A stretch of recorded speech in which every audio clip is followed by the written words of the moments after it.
morning. All right, good morning. 10:45 almost.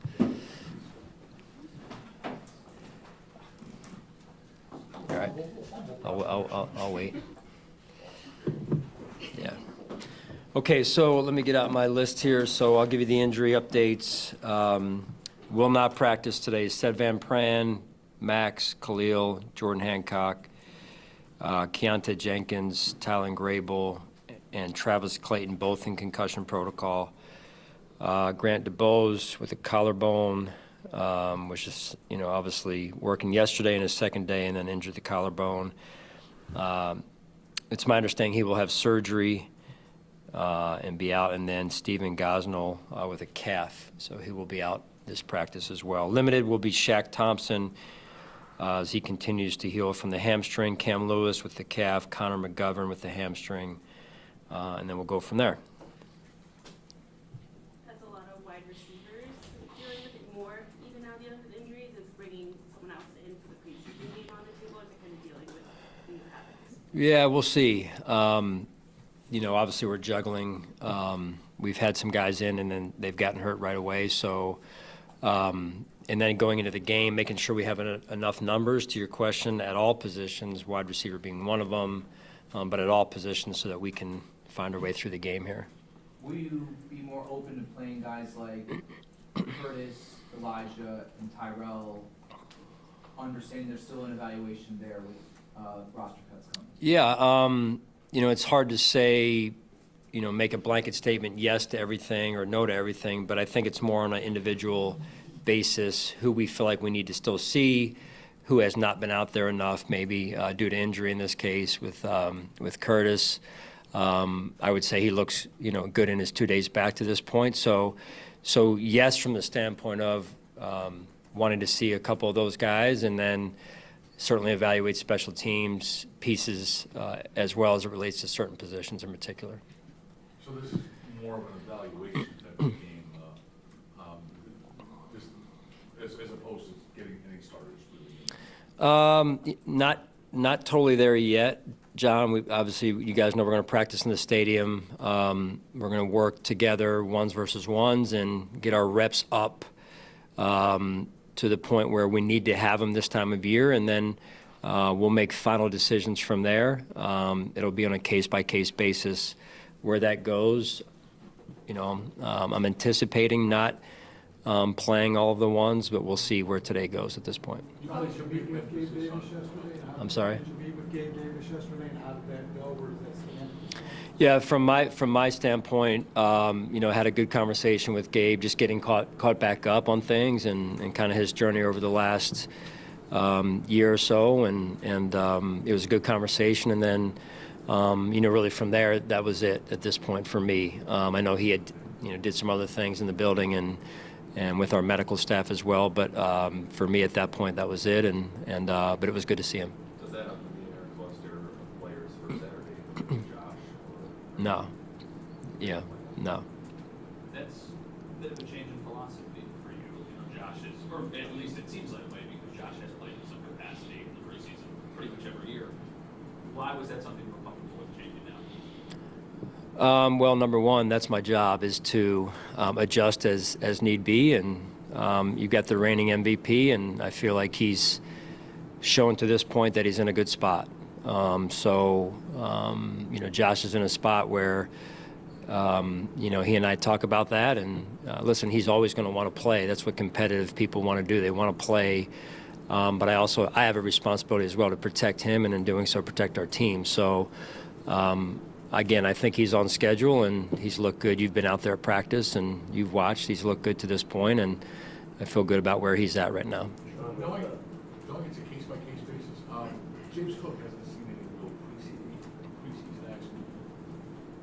Do you have any lean towards whether to get him some play on Yeah, I don't really want to go on. We can go all the way through the roster, person by person, if you want. I don't think that's probably the best use of our time. But again, I can promise you that when we go through it as a staff, everything's on a case-by-case basis. And right now, I'm not just going to make a blanket statement of, all the ones are playing, all the ones aren't, because that's not going to be the case. So that's the best I can share with you guys right now. Sean, with Van Pran injury, correct me if I'm wrong, I thought maybe the plan was to try to get him back for this last preseason game without practicing today. Is that, seems unlikely, is that still an option? And is one of the lists maybe PUP or injured reserve at the start of the year a consideration for him at this point? Yeah, we'll see. I mean, there's a few guys where some of those conversations will take place. Right now, it's, he's in a situation where he's not able to go right now, and probably not this weekend as well. So, we'll see where that leads us as we move down the road here.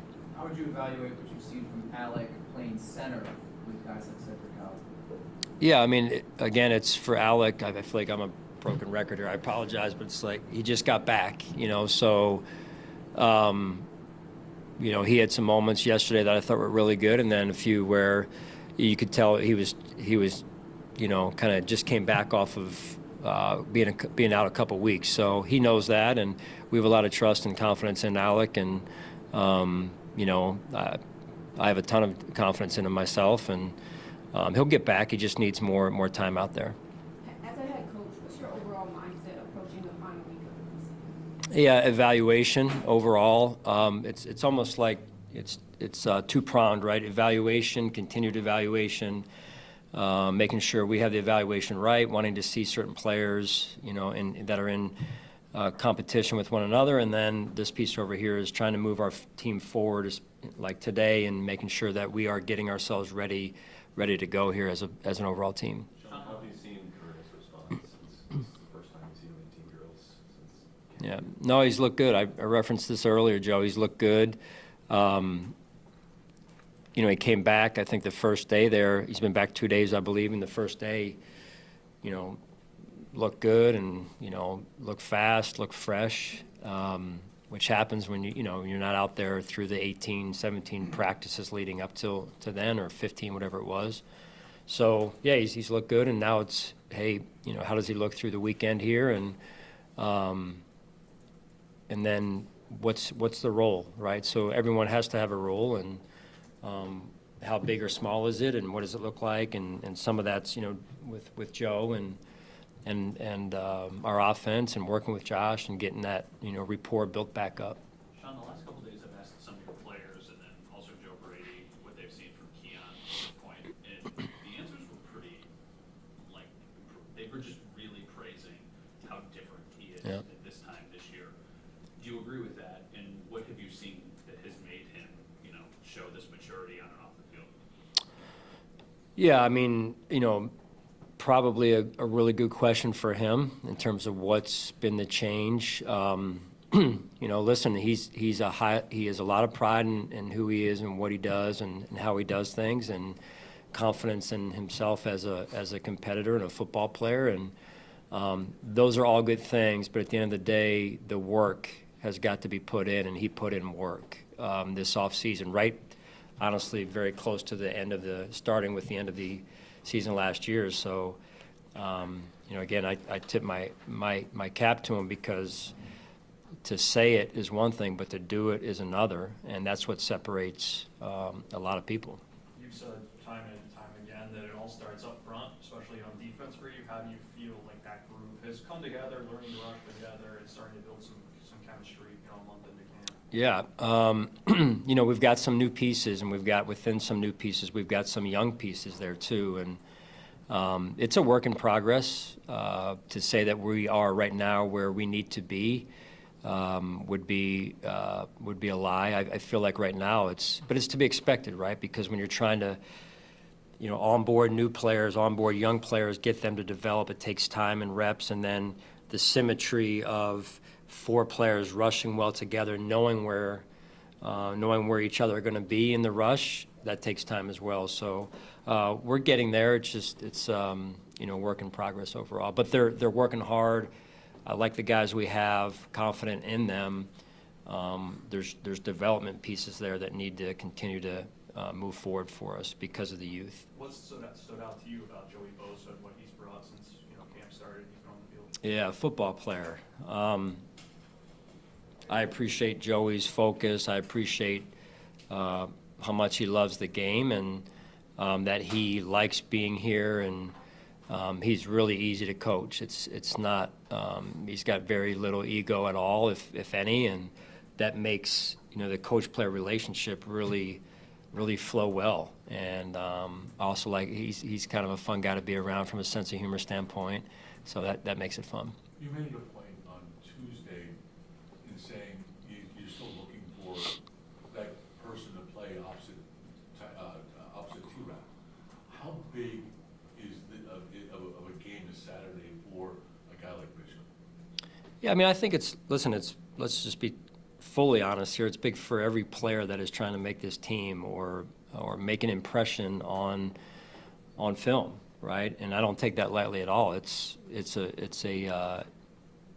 an important game for a lot of these guys, and I respect that. I honor that, and I want the best for all of these guys. I really do. I've told them this before. If you're in these seats, you've got the skills to get it done. So I'm looking forward to this weekend, watching them, watching Cole. Cole will play this weekend a little bit as well. So we'll go from there. But again, I've said before, fully confident in Cole. It's the reps that he needs to create these calluses that you get when you're young and trying to grow in a position, and but being out there is how you get that experience. Sean, you don't have to give a specific example, but you can. That's fine. Can you remember a time where maybe a guy actually won a job because of maybe the last preseason game? It comes down to a few guys. You have this whole month-plus evaluation, but you know what? He's making the team is what I saw in film this game. Yeah, and I think that's Sal's kind of the cool part about the preseason, or even if you go back all the way to spring. We evaluate as coaches, we evaluate roster, we evaluate scheme, we adjust scheme. The piece of the evaluation of the roster is you could have a guy in the spring that looks great, but it's in shorts and helmets, or shorts and hats.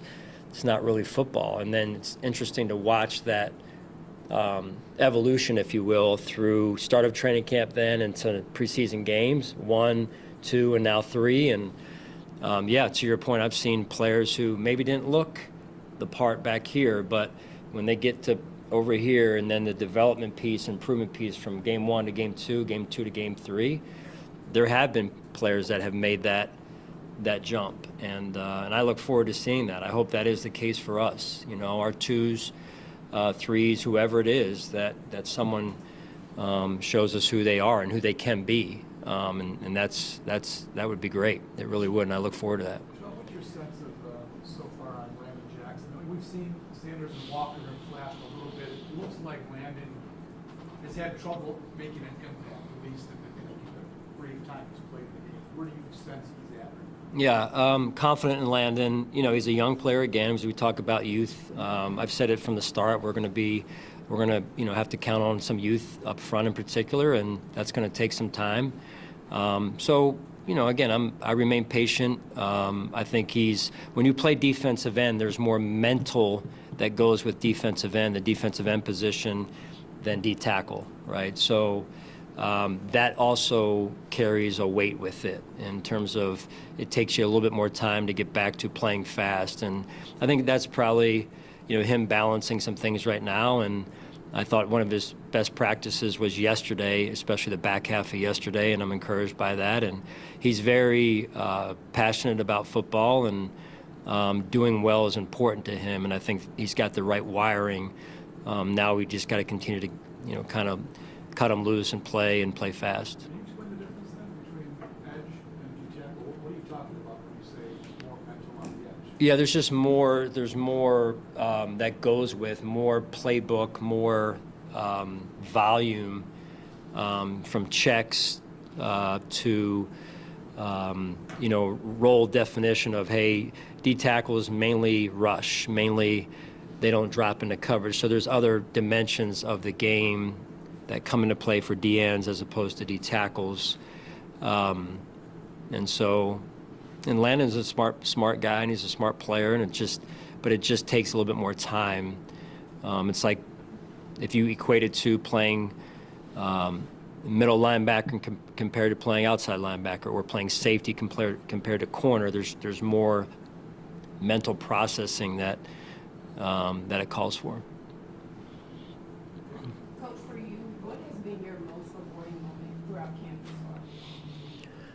Probably, honestly, like any coach, I would say watching these players develop on the field, yes, but also getting a chance to be around them off the field last week in Chicago. Listen, I know the game didn't go the way we had hoped it to go, especially for some of our 2s and 3s. And I think they'll learn from that. But before that and around that, we had a great time, I think, just being around each other on the trip and spending some time getting to know some of these guys a little bit better, and maybe them getting to know me a little bit better, and their connection with each other. I think that's been fun to watch, and so I think that's all part of it so far.